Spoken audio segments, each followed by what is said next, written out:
কই গো, এই যে তোমার জন্য খাবার আনছি, চলে আসো, খাবে আসো। বাবা, অন্যদিন খাবার চেয়ে চেয়েও টাইমে পাইনি, আজকে আবার খাবার না চাইতেই টাইমের আগেই চলে আসছে। ব্যাপার স্যাপার কি? আরে না না, কোনো ব্যাপার নয়। তুমি শুধু শুধু তোমার বউকে এত খারাপ ভাবতিস। তোমার বউ কিন্তু এতটাও খারাপ নয়। সে আমি জানি তুমি কিরকম, অতটা নয় অনেকটাই।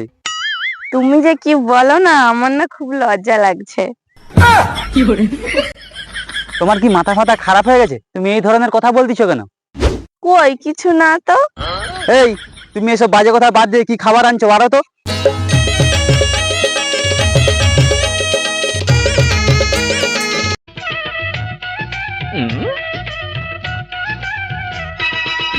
আচ্ছা, তুমি একটা জিনিস লক্ষ্য করে দেখছো? তুমি রোজ সকাল হলেই মাঠে আসো, সারা দিন কাজ করে সেই সন্ধ্যাবেলা ঘরে যাও।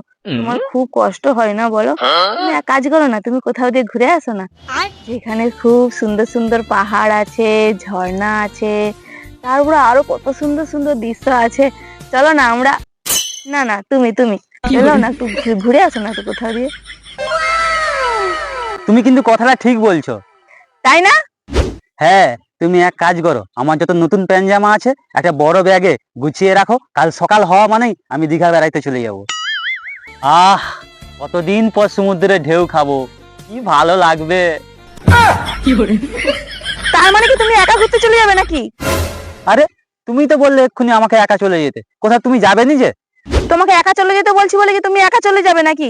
মনে রাখো, তুমি এখন সিঙ্গেল নয়, তুমি এখন বিবাহিত। তুমি যেখানে যেখানে যাবে আমাকেও সঙ্গে নিয়ে যেতে হবে।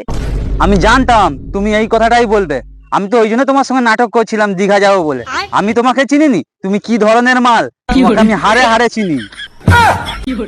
এহ, সকাল সকাল নটেঙ্গি করতে চলে আসছে, ঘুরতে যায় বলে সকাল সকাল খাবার বেড়ে নিয়ে চলে আসছে।